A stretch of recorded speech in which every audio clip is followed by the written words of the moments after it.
చిన్నమ్మగారు, నాన్నగారు పిలుస్తున్నారు. వెంకన్న చెప్పి వెళ్ళిపోయాడు. రేణుక పాపను చూడమని తల్లికి చెప్పి నెమ్మదిగా మేడెక్కింది. మారిపోయిన మేడగది వైభవం చూసి క్షణం విస్తుపోయింది. రేణు, అదేమిటమ్మా, నేనంత పరాయివాణ్ణా? రా తల్లి, ఇలా నా దగ్గరకు రా. చేతులు చాచాడు. అతని ఆప్యాయతకు పరవశించే స్థితిలో లేదు. నెమ్మదిగా అతని పక్కన వెళ్లి కూర్చుంది. అతను కూతురి భుజాలు చుట్టాడు. దూరంగా కిటికీ వద్ద నిలబడింది మధురాక్షి. చూడమ్మా, మీ అమ్మతో అలా కఠినంగా మాట్లాడానని నీ కోపం రావచ్చు. కోపం దేనికి నాన్న? ఆమె మీ ఇల్లాలు. అది కాదు రేణు, నా మాట విను. మంచిగా చెప్పాలనుకున్నాను, వినిపించుకోదు. తనక పక్షవాతం వచ్చింది. రెండోసారి వస్తే తట్టుకోగలదా? తనకెంతో విశ్రాంతి కావాలి. నౌకర్లు ఎవరు చేస్తారు చెప్పు? మధురాక్షి మంచి మనసుతో మన ఇంట్లో ఉన్న మంది ఊరుకోరమ్మా. ఏదో అంటారు. మంది మాట అటుంచి ఇంట్లో అందరూ అనుమానంగా చూస్తారు. అది బావుంటుందా? తను పరాయిదాని వల్లే ప్రవర్తిస్తుంది. ఏమంటావు? కూతురు వంక చూశాడు. ఆమె తల వంచుకుంది. తను కాదని వాదిస్తే మానేదెవరు? అంది. తనకు ఏదో అవిటిచేత ఇన్నాళ్ళు వివాహం కాలేదు. ఆ ఇల్లు అమ్మి కట్నమిస్తే ఎవరన్నా చేసుకుంటారు. కానీ మనకు కష్టమైపోదు. నువ్వు ఎలాగూ అత్తవారింటికి వెళతావు. మా ముసలివారికి చేసేదెవరు? నువ్వు అప్పుడప్పుడు వచ్చిన పుట్టినిల్లు అనే సుఖం ఉంటుంది. ఎంత సుఖం ఉంటుందో రేణుక ఊహించగలదు. మాట్లాడవేను రేణు, నీకిష్టం లేదా? నా ఇష్టమా? అదేం మాట నాన్న, మీ ఇష్టం. మంచిదని తోచినట్టు చేయండి అంది. అదిగో అక్కడే నీ ఇష్టత తెలుస్తోంది. ఇప్పుడే మధురాక్షిని పంపేస్తాను. కానీ ఒక్క షరతు. చెప్పండి అంది. నువ్వు ఊరెళ్ళి అల్లుణ్ణి ఇక్కడే ఉండేందుకు ఒప్పించాలి. మీరిద్దరూ ఇక్కడే ఉంటే వేరే వారి సహాయం అనవసరం. అదెలా కుదురుతుంది నాన్న? వారి తల్లి రుద్రాలు ఇక్కడ ఉండగలరా? ఎవరికి వారిల్లంటేనే ఇష్టం అంది. ఎందుకు కుదరదు? ఉన్న పొలంలో కొంత ఆమె పేరు పెట్టమంటే సరి. దాని ఆశతో ఏ కూతురైనా అట్టే పెట్టుకుంటుంది. రేణుకకు అంత విచారంలో నవ్వొచ్చింది. ఏం మనుషులు! కొడుకుల్లేని వారింటికి అల్లుడొచ్చుండాలి. కొడుకులు కన్న తల్లి కూతుళ్ళ వద్దుంటుందా? ఇదంతా ఎత్తు. నిజంగా రేణుకలా నిస్వార్థంగా ఆలోచించేవారికే కష్టాలన్నీ. నీ పని గోరంతా, నా పని కొండంతా అనేవారెప్పుడూ సుఖపడిపోతుంటారు. ఏమంటావమ్మా? అనడానికి ఏముంది నాన్న? ఆయన ఇక్కడకు రావడానికి ఒప్పుకోడు. ఆ సంగతి మీకు తెలుసు. మీ సంకల్పానికి కారణం మమ్మల్ని ఎందుకు చేస్తారు? మీ ఇష్టం వచ్చినట్లు కానియండి. ఒక్క ప్రార్థన. మీరిచ్చిన చనువు వల్లైతేనేం, ఆమె గుణం వల్లైతేనేం అమ్మ ఇంట్లో మహారాణిలాగే తిరిగింది. మీరన్నట్టు మరోసారి పక్షవాతం వచ్చిందంటే ఆమె బ్రతికేది కల్లా. బ్రతికినన్ని రోజులు కాస్త స్వేచ్ఛగా మొదట్లా బ్రతకనివ్వండి. అదే నేను కోరేది. మంచో చెడో ఒక కై చేతిలో పెట్టారు. నా దిగులేం వద్దు. ఆమె కంఠం పూడుకుపోయింది. బలవంతంగా కన్నీటిని అదింపట్టింది. రేణు, ఇంత లోతుగా ఆలోచిస్తావని అనుకోలేదు. శ్రీనివాసరావు విస్మయంగా చూశాడు కూతురి వంక. మీరు అతి ప్రీతితో తెచ్చిన గ్రంథాలు ఆ మాత్రం నా ఆలోచనలు పెంచలేవనన్నా. వస్తాను. త్వరగా మేడదిగొచ్చింది. ఏంటట? ఆత్రంగా ప్రశ్నించింది రాధమ్మ. ఏముంది, పొద్దుట నీకు చెప్పిన విషయమే కాస్త సౌమ్యంగా నాకు చెప్పారు. తేల్చేసింది రేణుక. అయితే అన్నీ నిశ్చయించుకోనకనే మాతో చెప్పారన్నమాట. రేణు, ఒక్కసారి మీ నాన్ననిలా పిలువమ్మా. రాధమ్మ శాంతస్వరంతో అడిగింది. లాభం లేదమ్మా, నచ్చజెప్పబోయింది. నువ్వు పిలు. ఇన్నాళ్ళు నేనున్నది భ్రమలోనేనా అని తేల్చుకుంటాను. ఆమె అంటుండగానే శ్రీనివాసరావు కిందకొచ్చాడు. అమ్మ మీతో మాట్లాడాలంటున్నారు నాన్నగారు. రేణుకు పిలిచింది. అయిష్టంగానే గదిలో పెట్టి మనవరాలతో మాట్లాడినట్లే కబుర్లు చెప్పసాగాడు. పిలిచావట? కడకు తననే దీక్షగా చూస్తున్న భార్య వంకకు తిరిగి అడిగాడు. మీరీ పని బాగా ఆలోచించే చేస్తున్నారా? అవును. అందుకు నీ అభ్యంతరమేమిటో అర్థం కావడం లేదు అసహనంగా అన్నాడు. నిజంగా ఈ రోగం మీకే వస్తే అప్పుడు నేను నిర్లక్ష్యంగా ప్రవర్తిస్తే మీ మనసు ఎలా ఉంటుంది? నేనేం తప్పు చేశానని ఈ వయసులో ఇంత పెద్ద శిక్ష విధిస్తున్నారు? మిమ్మల్ని కోరికలు చంపుకుని జీవించమనేటంత మూర్ఖురాల్ని కాను. దయచేసి ఈ వివాహం మానేయండి. మీ కోరికలు తీర్చే మనుషులు బయట బోల్డ్ మంది ఉన్నారు. ఇంకా ఈ నిప్పు పెట్టకండి దీనంగా బ్రతిమలాడింది. ఆమె దీనాలాపములు అతన్ని కరిగించిన అందుతున్న ఆనందాన్ని, ఇంకా ముందు ముందు అందబోయే మధురానందాన్ని కాలదన్నుకునేటంత మూర్ఖుడు కాదు. నా సుఖం కోసమే అనుకుంటావేం? అవునులే, నీ ఆలోచనలు ఎప్పుడూ సక్రమంగా సాగాయి గనుక ఇదంతా నీకోసమే. మరో మాటకు అవకాశం ఇవ్వకుండానే వెళ్ళిపోయాడు. సాయంత్రం పెట్టే బెడ్డింగ్తో మధురాక్షి, శ్రీనివాసరావు వెళ్ళిపోయారు. రాత్రికి రాత్రే రాధమ్మకు విపరీతంగా జ్వరం ముంచుకొచ్చింది. రేణుక భయపడిపోయింది. పరిస్థితి వివరిస్తూ బ్రతిమాలుతూ భర్తకు మరో ఉత్తరం రాసింది. ఆమె నిరీక్షణ దండగా అయింది. సారథి రాలేదు. ఉత్తరానికి జవాబు రాయలేదు. వారం రోజులకు కోలుకుంది రాధమ్మ. కూతురి మీద ప్రేమ చేతనైతేనేమి, డాక్టర్ ఇచ్చిన మందుల వల్ల అయితేనేం. ఈ వార్త అప్పుడే వీధంతా పొక్కింది. రాధమ్మ ఆరోగ్యం పరామర్శించడానికి వచ్చి అసలు విషయం అడుగుతున్నారు. ఏమ్మా, మేము వినరాని మాట విన్నాం, నిజమేనా? శ్రీనివాసరావు ఆ ఒంటికన్నావిని వివాహం చేసుకుంటున్నాడటగా. రాధమ్మ నుండి జవాబు లేదు. జవాబు ఎలా రాబట్టాలో వారికి తెలీదా? నీకేం లక్షణంగా లక్ష్మీదేవిలా ఇంట తిరిగావు. ఏది, అతని అన్నదమ్ములు ఎక్కడున్నారో అక్కడే ఉన్నారు. ఇంత వాడేయాడంటే నీ మూలంగానే కదూ. అదంతా పాత సంగతమ్మా. ఏ క్షణంలో నా ఇంట్లో అడుగుపెట్టిందో ఆ మహాతల్లి నా కొంపకెసరు పెట్టింది. ఇదంతా నా కర్మ. రాధమ్మ కన్నీరు కార్చేది. ఇంకా ముందేం రాసిపెట్టిందో సానుభూతి చూపినట్టే చూపి వెళ్ళిపోయేవారు. అలా రోజుకొకరిద్దరు రావడం పరిపాటయింది. అయిందేదో అయిందమ్మా, ఆస్తి సగం రాయించుకో. ఆ అమ్మాయికేం ఇవ్వలేదు కూడాను. రేపు ఆవిడకు పిల్లో పాప పుడితే సగమా చెట్టుబండ్లా అంతా నాదే. వచ్చినా ఓ మూల పడుండాల్సిందే. తన దర్పం వదిలిపెట్టలేదు రాధమ్మ. నీ మంచి కోరి చెప్పాం. అలా పడి ఉండేదైతే ముసలివాణ్ణి ఎందుకు చేసుకుంటుంది? అయినా నాకెందుకమ్మా? వెళ్ళిపోయిందావిడ. ఈ కాలపు పిల్లలు ఎంతో తెలివిగా ఉంటారు. నువ్వేం పిల్లవే రేణుకా, మీ అత్తగారు నీకు తగ్గవారే. పెళ్లినాడే అంతా రాయించుకోకూడదు? మరో తెలిసినావిడ అడిగింది. మా నాన్న మాకు అన్యాయం చేయడు, ఇంకా సంగతి దేనికి? రేణుక త్రుంచివేసేది. అందరి అభిప్రాయాలు అలా ఉండగానే సతీ సమేతుడే దిగాడు శ్రీనివాసరావు. రేణుక అలా చూస్తుండిపోయింది. వారలా వస్తారని తెలుసు, కాని మధురాక్షి అప్పుడే తన నగలు ధరించి ధైర్యంగా తిరుగుతుందని ఊహించనేనా లేదు. భర్త చెప్పడంతో వచ్చి రాధమ్మకు నమస్కరించింది. బొమ్మలా నిలబడిన రేణుక భుజం మీద చేయి వేసింది. పాప ఎలా ఉంది రేణు? అవును, ఎన్నాళ్లంటే అతిథిగా ఉంది. ఏమండి రేణుక అంటూ సంబోధించేది. ఇప్పుడు పిన్ని హోదాలో ఉంది. బావుంది. మీ ప్రయాణం సుఖంగా సాగిందా? ఏదో అడగాలి కాబట్టి అడిగింది. ఏం సుఖమో, ఎండలు. మళ్ళీ రావడం పడుతుందో లేదోనని మా ఇంటికి వెళ్ళాం. మేడ బేరం పెట్టమని చెప్పి వెంకటేశ్వరుని దర్శించుకునొచ్చాం. ఉస్సూరంటూ నిట్టూర్చింది. తను మరీ పట్టనట్టుంటే బావుండదని వంటింట్లోకి వెళ్లి పాయసమో వడలు చేయమని చెప్పింది రేణుక. శ్రీనివాసరావు భార్య గదిలోకొచ్చాడు. నీ ఒంట్లో బావుండలేదన్నాడు వెంకన్న. ఇప్పుడెలా ఉందేం? మృదువుగా అడిగాడు. మనవరాలి పెళ్లి చేయాలి. రేపు కొడుకులు పుడితే వారిని చూడాలి. ఎన్ని పనులున్నాయని రేపే మరలా డాక్టర్ దగ్గరికి వెళదాం ఓదార్చాడు. ఆమె మనసులోని గాయం మానప ఆయన తరమా. అందరూ కూర్చుని భోజనం చేశారు. ఎన్నడూ లేంది ఆనాడు చనువుగా రాధమ్మ పక్కదులిపి కాళ్లకు తైలం రాసింది మధురాక్షి. పాపతో ఆడుకొని చాలాసేపటికి లేచిపోయింది. రేణు, ఇంత ముసల వయసులో మీ నాన్న నైగారాలు చూసావటే. భోజనం దగ్గర హాస్యాలు, ఆ నవ్వులు అంది. నేను ఇదివరకే చూశానమ్మా అంది రేణుక. అయితే నాతో ఎందుకు చెప్పలేదే? రేపా నగలన్నీ తీసుకోవాలి. ఆలోచించగా ఆమెకు తన పొరపాటు తెలిసొచ్చింది.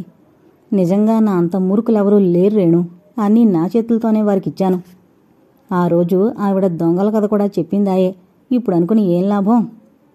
లాభం ఎలా లేదు? అల్లుడు చూడు, ఒక్కసారి వచ్చిపోలేదు. రాత్రింబవళ్ళు రాధమ్మకొకటే ధ్యాస. అందరిపైన కోపగిస్తుంది. ఆమె ఆలోచనలే ఆమెను కుంగదీస్తున్నాయి. తన ఎదురుగానే భర్త వేరొక స్త్రీని పెళ్లాడి తెచ్చాడు.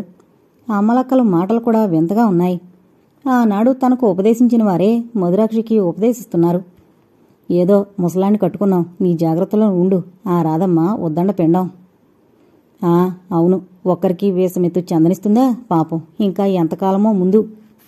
మరలా సంవత్సరం నాటికి నీ కడుపులో కాయ కాస్తే మంచిది. అన్నట్టు మీ మోరటి కూతురు అత్తారింటికి వెళ్ళదు? మాకెందుకమ్మా, ఎవరో అనగా విన్నాం. అత్తాల్లుడికి పడదని వస్తాం. ఇలా ఉన్నాయి వారి మాటలు. బయట శ్రీనివాసరావుని ఏమంటున్నారో రేణుకకు తెలియకపోయినా అభినందించారనే ఊహించింది. నిజం మాట్లాడి నిష్ఠూరపడేదెవరు? ఎందుకో ఆ వాతావరణం నుండి ఎటన్నా పోవాలనిపించింది. ఎటు వెళుతుంది? భర్త పట్టుదల తెలుసు. తండ్రి చేత కబురు చేయించాలనుకుంది. కాని అతడు ఇంటికొస్తే మేడ దిగడమే లేదు. సాహసించి తనే మేడపైకి వెళ్ళింది. మధురాక్షి త్వరగా మంచం మీద నుండి లేచింది. రామ్మా అంటూ ఆహ్వానించింది. రేణుకు వెళ్లి తండ్రి దగ్గర కూర్చుంది. వారి సంగతులేం తెలియలేదు నాన్న. ఎవరినైనా పంపిస్తారా? అతనికి లేని ఆదుర్దానికి దేనికమ్మా? ఆ పంతమేంటో చూద్దాం. అలకుంటే మా మీద గాని నీపైన దేనికి? పోనీ పసిదాన్ని చూడాలనిపించదా? ఇద్దరము బేగదీసి కూర్చుంటే ఎలా నాన్నా? దీనంగా చూసింది. ఏం కాదు, ఊరుకో. రేపు దెప్పరా, పిలవంది చెయ్యంది వెంటబడి వచ్చిందంటారు. అతను అనకపోయినా మీ అత్తగారు అనొచ్చుగా. ఏమని జవాబు చెప్తుంది? నిజం రేణు, మీ నాన్నగారికి తెలీదా? డబ్బు సమకూరగానే వస్తాడు, దిగులు పడకు. పిన్ని కూడా ఓదార్చింది. నిరాశగా మేడదిగొచ్చింది. ఇంట్లో జరిగే మార్పులు రాధమ్మ సహించలేకుండా ఉంది. ఏమన్నా మర్యాద దక్కేలా లేదు. వెంకన్న మార్కెట్ నుండొచ్చాడు. మధురాక్షి సంచులందుకుని వస్తువులు చూస్తోంది. అంత పెద్ద సంచుల్లో ఏం తెచ్చాడు? ఊరకుండలేక అడిగింది. కూరగాయలు. ముక్తసరిగా ఉంది మధురాక్షి జవాబు.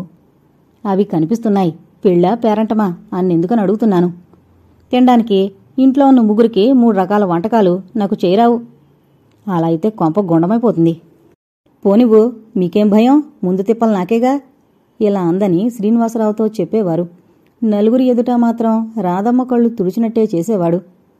నీకంత పొగరదేనికే, పెద్దది, ఆ మాత్రం అనకూడదేం అంటూ వంకరగా నవ్వేవాడు.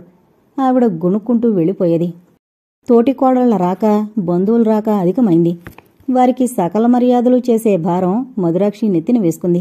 వారందరూ ఆమెను యజమానురాల్లా, రాధమ్మను ఓ పనికిమాలిందాల్లా చూడ్డం ఆమెకు అసహనంగా ఉంది. అమ్మారేణు, 4 రోజులు ఎటన్నా వెళదామటే? తల్లివంక ఆశ్చర్యంగా చూసింది. రేణుకి బుద్ధి తెలిసినప్పటినుండి ఏనాడూ అలా 2 రోజులు ఇల్లు వదిలిపోలేదు. పోవలసొచ్చినా సంసారము, సామాన్లు అంటుండేది. అలా చూస్తావేమే, నా కళ్ళెదురుగా ఇవన్నీ చూడలేను. ఎక్కడికి వెళదామమ్మా? అమ్మమ్మకు చేతకాదు. ఎటైనా యాత్రలకు వెళదామా? ఏటో ఈ ఇంటికి దూరం, తెలిసిన వారు లేని చోటుకి. కన్నీరొత్తుకుంది. భార్య కోరికను తేలిగ్గా కొట్టిపారేశాడు శ్రీనివాసరావు. ఈ స్థితిలో యాత్రలేం చేస్తావే? మీ అమ్మకి మధ్య మతిలేదు. నీకేమైంది రేణు? నువ్వు పసిపిల్ల తల్లివి, తనకా అంగవైకల్యం. వర్షాకాలం దాటిని అందరం వెళదాం. కసిగా నిట్టూర్చడం తప్పితే మరేం అనలేకపోయింది. ఆ రోజు ఉదయమే మధురాక్షి హడావిడిగా తయారవుతోంది. రేణుక కుతూహలంగా అడిగింది. ఊరికి వెళుతున్నారా పిన్ని? అవునమ్మా, మీ కౌశల్యతకు బాగుండలేదట. మీ నాన్నగారితో ఆమె భర్త చెప్పాడట. పాపం, ఆ ఇంట్లో ఏం సదుపాయాలు జరుగుతాయి, వెళ్ళి తీసుకొస్తాను. నువ్వు వెళ్ళి తీసుకురావడం దేనికి? అవసరమైతే వస్తారు. రాధం అడిగింది.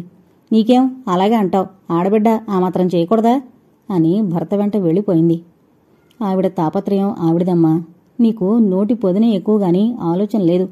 రేపు ఎటొచ్చి ఎటుపోయినా బంధువర్గాన్నంతా తన వైపు ఉంచుకుంటుంది. తెలివైందే. వాళ్ళంతా ఎవరే? హోంకరించింది. పిచ్చిదానమమ్మా.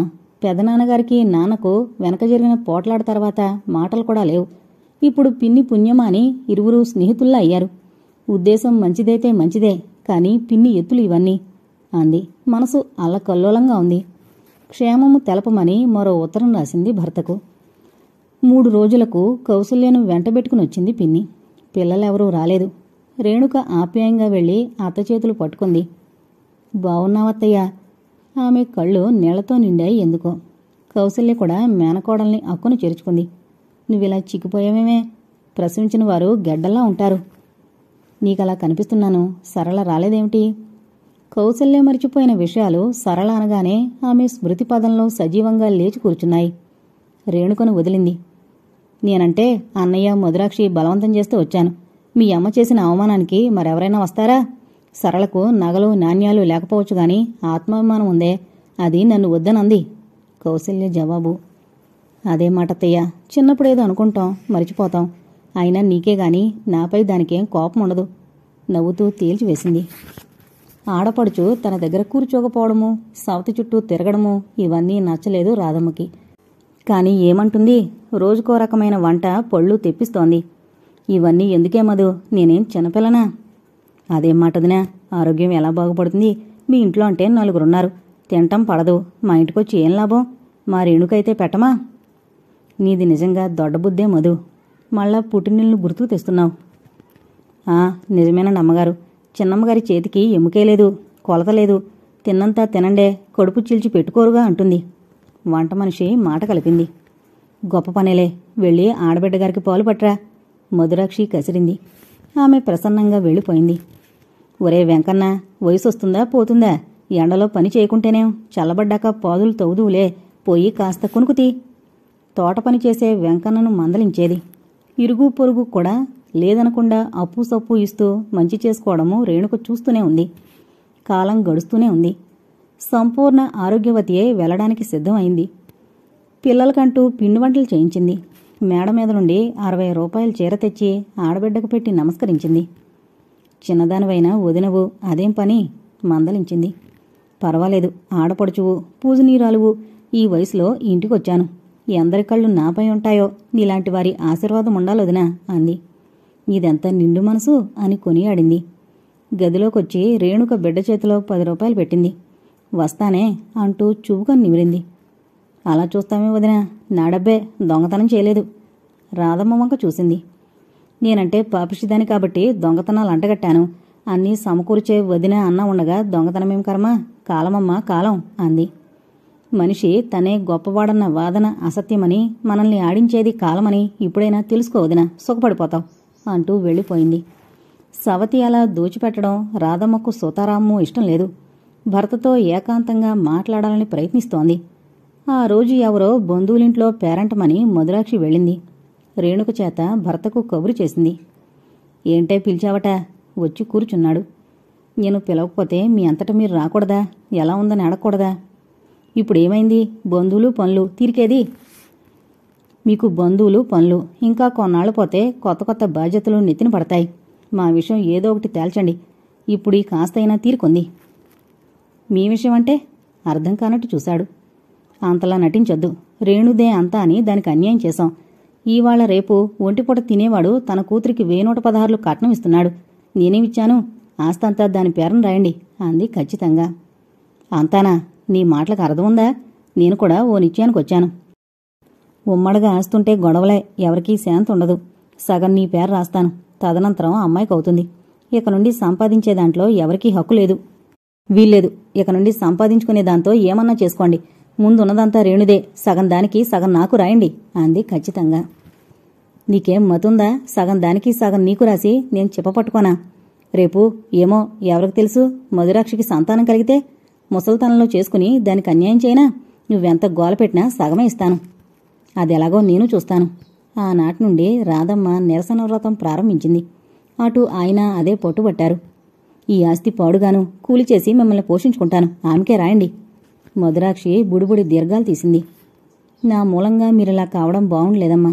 ఎంతో అంతా నాన్నగారిచ్చింది తీసుకో, తర్వాత ఆలోచిద్దాం. ఇటు రేణుక బ్రతిమిలాడింది.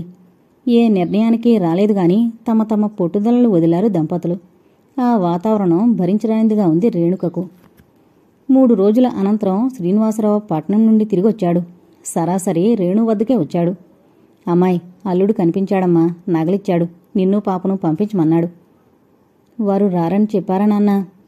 అవునమ్మా, రమ్మని ఎంతో బ్రతిమిలాడాను. వీలుంటే మీరిన్ని విధాలుగా చెప్పాలా అన్నాడు. ఏం చేయను, మంచి రోజు చూసి పంపిస్తానని చెప్పాను. గొప్ప పని చేశారు. నా బిడ్డ నాకేం బరువు కాదు, ఎలా రాడో చూస్తాను. రాధమ్మ హోంకరించింది. తనంత మేలు చేయాలని చూస్తే వేసమెత్తు కూడా ఖాతర్లేదా? అమ్మా, జాలిగా పిలిచింది. నీ వస్తువులు నీ ఇల్లు చేరాయి. ఇంకా పంతం దేనికమ్మా? నన్ను వెళ్ళని. ఆయన అసలే పట్టుదలగల మనిషి. ఎంత మాటన్నావే? ఆ వస్తువులన్నీ నేనేం చేసుకుంటానే? నీ మంచి కోసం అన్నాను. వెర్రిపిల్లవు, ఈ మాత్రం నేను అనబట్టి ఆ నగలు ఇల్లు చేరాయి. లేకుంటే ఒకటి తర్వాత ఒకటి స్వాహా కావు అంది కూతురి ముంగురులు సావరిస్తూ. సరేలే, అమ్మాయికి విసుగ్గా ఉండొచ్చు, వెళ్ళురాని. శ్రీనివాసరావు కూతుర్ని పంపే ఏర్పాటు చేశాడు. అతనికి వెళ్లేందుకు మనస్కరించలేదు. అమ్మా, కాలం కలిసి రానప్పుడు అణుగుండడమే మంచిది. ఎవ్వర్నీ ఏమీ అనకు అని ఎన్నో విధాలుగా తల్లికి చెప్పింది. నాన్నగారు, అమ్మ ఏదో అంటే పట్టించుకుని ఆమెను బాధపెట్టద్దు. కన్నీరు కార్చింది. నాకా మాత్రం తెలీదా? నువ్వు నిశ్చింతగా ఉండమ్మా. పిన్ని, అమ్మ జాగ్రత్త అని మధురాక్షిని వేడుకొంది. ఆమె కూడా బాధపడుతూనే సాగనంపింది. పాపను ఎత్తుకుని వెళుతుంటే ఎంతో బాధ వేసింది. భర్త చిరునవ్వుతో స్వాగతం ఇస్తాడనుకున్న రేణుకకు ఆశాభంగమైంది. అతను ఇంట్లోనే లేడు. సాయంత్రం ఊర్లోనే లేడని తెలిసింది. జీతగాళ్ల సాయంతో ఉయ్యాల కట్టింది. వీధిలోని అమలక్కలు చూడ్డానికొచ్చారు. ఆడపిల్లైనా చిదిమి దీపం పెట్టేలా ఉందమ్మా సీతమ్మ. వసుధను ఎత్తుకుందో వితందువు. సీతమ్మ నవ్వుతూనే మూతి తిప్పింది. అందం చూసి ఎగరేసుకుపోతే బావుణ్ణు. ఏ దేవుడికి మొక్కలేదు ఆ నంగనాచి పుట్టాలని అంది. రేణుక మనస్సు చివుక్కుమంది. ఆ అమ్మాయి రేణుక, మీ నాన్నగారు మళ్ళీ పెళ్లి చేసుకున్నారట, నిజమేనా? నిజమేనండి, అమ్మకు పక్షవాతం వచ్చింది. అసలేం పని చేత కాదు. ఆమె తల వంగిపోయింది. అయితే మీ అమ్మ ఇష్టపడి చేసిందన్నమాట ఈ పెళ్ళి. మరి నువ్వొక్కదానివని మీ అత్త కట్నం కానుకలు అడగలేదు, మరిప్పుడెలా? ఈ విషయాలు ఇరుగు పొరుగుకెందుకో అర్థం కాలేదు. అది పూర్తిగా వారి పొరపాటు కాదు. ఇంటిలోని ప్రతి చిన్న విషయం కూడా బయటపెట్టే సీతమ్మది ఆ పొరపాటు. ఇప్పుడేమైంది అంది సహజంగా.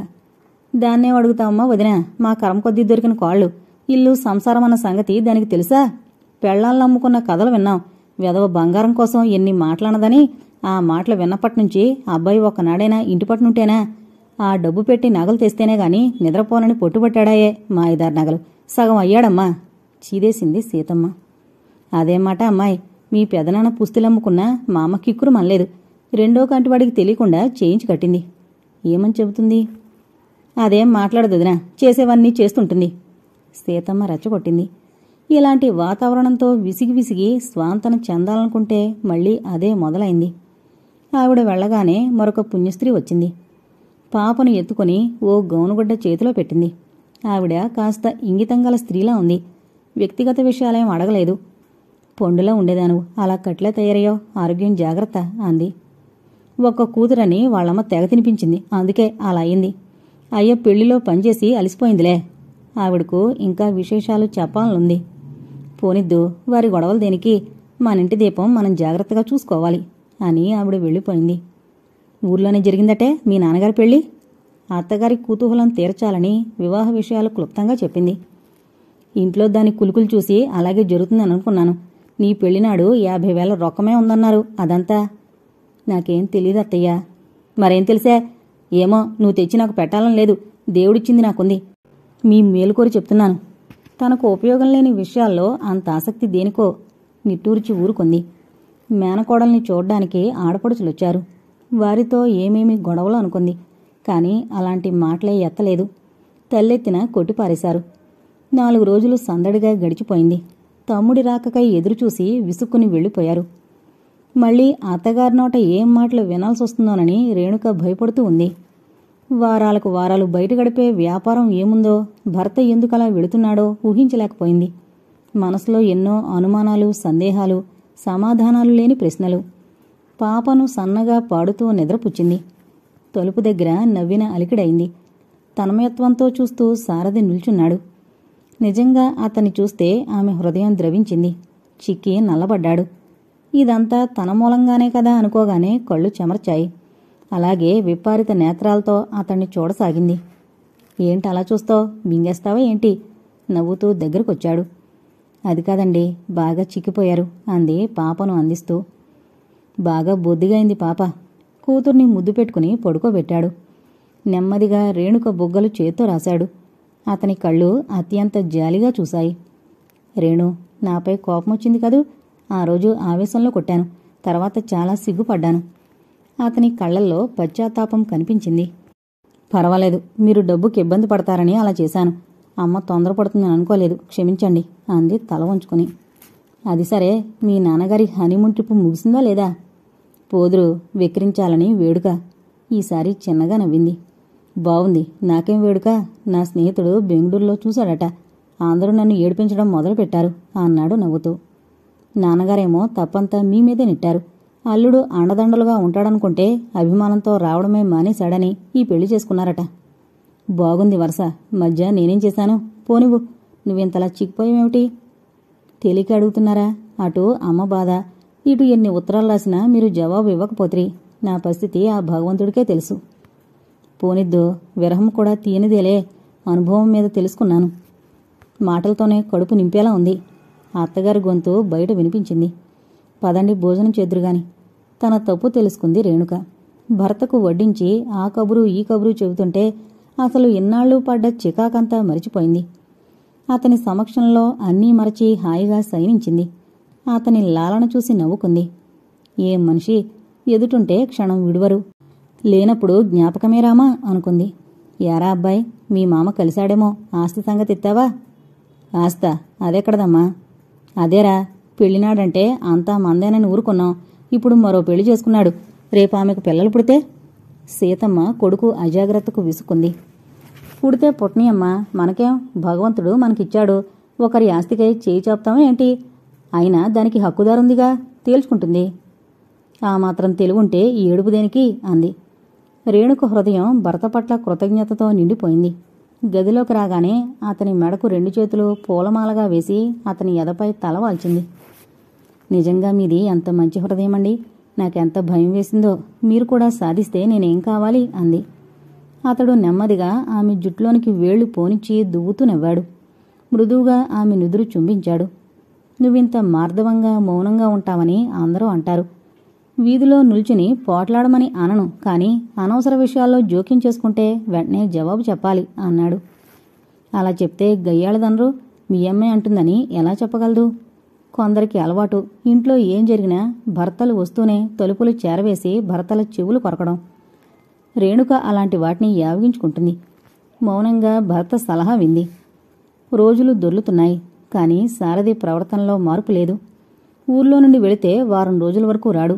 ఉంటే పేకాటే ప్రాణం. ఏమీ అనలేదు, ఎన్నో చెప్పాలనుకుంటుంది. అతని చిరునవ్వు ముఖం చూస్తూనే మరిచిపోతుంది. ఆ రోజు పెద్ద జీతగాడొచ్చాడు. అతనేదో మాట్లాడాలని నిల్చున్నాడు. అత్త భర్త తప్పితే ఏనాడు బయట వారితో మాట్లాడి ఎరుగదు రేణుక. అత్తయ్య లేదు హనుమయ్య అంది. మీతోనే 2 మాటలు మాట్లాడాలమ్మా అన్నాడు వినయంగా. తండ్రి వయసులో ఉన్న అతనితో మాట్లాడితే తప్పేం లేదనిపించింది. ఏంటో చెప్పండి అంది మర్యాదగా. ఏం చెప్పినట్టు చెప్పకండి. ఆ అబ్బాయి గారు పొలమంతా రాజారావు గారికి తాకట్టు పెట్టారు. ఈసారి వ్యవసాయం కూడా ఆయనే చేయిస్తున్నారు. మాకు జీతాలు ముడుతున్నాయని ఊరుకుంటున్నాం. అతనితో స్నేహం పెట్టుకున్నోళ్ళు ఎవరూ బాగుపడరమ్మా. పెద్దమ్మగారితో చెప్పాం, ఏమీ లాభం కనిపించలేదు. నీతో చెబుతున్నాం అన్నాడు. అతని మాటల్లో ఎక్కడా అబద్ధం కనిపించలేదు. భర్త చిరునవ్వుల్లో కరిగిపోకూడదు, ఎలాగైనా అడగాలని అర్ధరాత్రి వరకు చదువుతూనే కూర్చుంది. 12 దాటాక వచ్చాడు. ఇంకా పడుకోలేదు, నా కోసం చూడొద్దు, పడుకో, ఆరోగ్యం పాడవదు. అది సరేలేండి, అర్ధరాత్రి వరకు వ్యాపారమేనా? రేణు, మనమేం మరమనుషులం కాము, ఎప్పుడూ వ్యాపారమని కూర్చోవడానికి. కాస్త రిక్రియేషన్ కావద్దు? అలా క్లబ్బులో కూర్చుని వస్తాం. రిక్రియేషన్ అయితే పర్వాలేదు, అందరూ మరో విధంగా అనుకుంటున్నారు. మన పొలాలన్నీ తాకట్టు పెట్టారట కదా? భయపడుతూనే అడిగింది. అతని కళ్ళు ఎర్రబడ్డాయి, ముఖం కందగడ్లా అయింది. ఎవరా మాట చెప్పింది? పనిలేని వారెవరు? మీరంత కోపగించుకుంటే నేనేం చెప్పేది, పోనివ్వండి అని పడకపై కూర్చుంది. కాసేపు అటు ఇటు తిరిగి తను వచ్చి ఆమె చెంత కూర్చున్నాడు. రేణు, నీకో మాట చెప్తున్నాను, మంది మాటలు ఎప్పుడూ వినొద్దు. పచ్చని సంసారంలో నిప్పులు పోస్తారు, లేనిపోనివి చెప్తారు. అందుకే మిమ్మల్ని అడుగుతున్నాను కదా. ఇప్పుడు నీకేం కష్టం చెప్పు, ఏం తక్కువైంది? అలా అయినాడు అడుగు, అంతేగాని వీరి మాటలు వారి మాటలు వినకూడదు అన్నాడు. మరి మీరు రిక్రియేషన్ అంటూ అర్ధరాత్రి వరకు బయట తిరిగితే నాకేం తోస్తుంది చెప్పండి అంది గోముగా. ఆ మాట నేను చెప్పాలా? పాపుంది, తర్వాత రేడియో, పత్రికలు, కుట్లు, స్త్రీలకు పనేం కొరవట అని నవ్వాడు. ఏమంటుంది? ఆ మనిషి ఆమెకు అర్థం కాడు. మీరు కాస్త తొందరగా వస్తే మంచిదండి. అలాగేలేండి అని వెక్కిరించాడు. ఆమెను బలవంతంగా దగ్గరకు లాక్కుని పడుకున్నాడు. దినమంతా పడిన ఆరాటం మరిచిపోయింది. రోజురోజుకు అతని ప్రవర్తన భరించరాందిగా మారిపోసాగింది. 24 గంటలు రాజారావు దగ్గరే ఉంటాడు. అతను ఎటన్నా వెళ్ళిన రోజు హైదరాబాద్, బెజవాడ వంటి పట్టణాలు తిరిగొస్తాడు. ఇంట్లోని ధాన్యం అయిపోయింది. పని లేదంటూ జీతగాళ్లను మాన్పించాడు. అతని ప్రవర్తనకు కోడల్దే తప్పన్నట్టు సీతమ్మ భావన. యారా అబ్బాయ్, మంచి కోడలను గేదెలను బేరం పెట్టావట? ఉండలేక అడిగింది. అవునమ్మా, ఒకేసారి 2-3 పనులు చేయబోతే ఏ పని కాదు. గెత్తలుంటే అమ్ముకో, పాలిచ్చే గేదెలురా బాధగా అడిగింది. పోతే పోయేలేదు, హాయిగా బజార్లో దొరుకుతున్నాయిగా విసుక్కున్నాడు. త్వరగా మరో మాటకు అవకాశం ఇవ్వకుండానే వెళ్ళిపోయాడు. అలా కళ్ళు వెళ్లబెట్టుకుని నిలబడకపోతే కాస్త అడగకూడదు? నాదే ఉంది, ఈ రోజుంటాను, రేపు కాలం తీరి వెళతాను, ఎట్లా బ్రతుకుతావు? అక్కడే నిలబడిన కోడలపై ఆమె కళ్ళు పడ్డాయి. నీకెందుకు అంటారత్తయ్య, మీకు వినని వారు నాకెలా వింటారు అంది దీనంగా. ఎందుకు వినరు? మా రెండో అల్లుడికి అన్ని దురభ్యాసాలు కావు. ఆ అమ్మాయి కాపురానికి వెళుతూనే చక్కదిద్దుకుంది. గదిలో అర్ధరాత్రి వరకు మంత్రాలు జరుగుతాయి కదా. సిగ్గుతో రేణుక తల భూమిలోకి కుంగిపోయింది. అతడు అర్ధరాత్రి దాటాక వస్తాడు. వచ్చాక మంచి చెడు మాట్లాడే అవకాశం ఉండనే ఉండదు. కొన్ని నిమిషాల పలకరింపులు మాత్రమే, అవి కూడా లేకుండా జీవించడం కష్టం. మాకీ వేషాలన్నీ ఏం తెలుసు? కొట్టినా కన్నీరొచ్చేది కాదు, అంటే నెత్తినే ఉంటాయి నీళ్లు విసుక్కుందామే. నిజంగా స్త్రీ జీవితం ఇంత జటిలమైందా? ఆలోచిస్తూ పాపను చేతిలోకి తీసుకుంది. ఆమెను బాధించే మరో విషయం ఏమిటంటే సీతమ్మ ఎప్పుడూ మనవరాల్ని తీసుకుని ఆడించదు. ఓ శత్రువును చూసినట్టే చూస్తుంది. ఇంటి పాలు లేవు. హాయిగా రోజుకు 1/2 లీటర్ పాలొస్తున్నాయి. అవి కాఫీ నీళ్లకే సరిపోవు. వసుధ కడుపు పెద్దగా అయింది. తల్లిపాలు సరిపోక ఏడుపు మొదలు పెట్టేది. ఎందుకే ఆ పిల్లది అలా ఏడుస్తోంది? పాలు సరిపోవడం లేదు.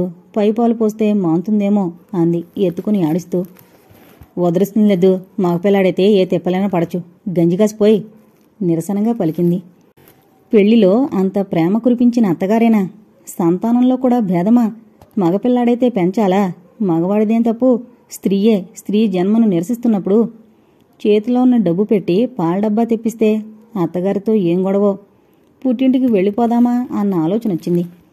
కాఫీలో కాసిన్ని పోసి మిగిల్చిన పాలు పట్టింది. హాయిగా నిద్రపోయింది వసుధ. ఆమెకి అక్కడలేని దిగులు వేసింది. పాలు అందక పాపకేమైనా అత్తగారు పట్టించుకునేలా లేదు. అలా శూన్యంలోకి చూస్తూ ఎంతసేపో కూర్చుంది. ఏ కళ్ళనున్నాడో గాని 8 దాటకుండానే వచ్చాడు సారథి.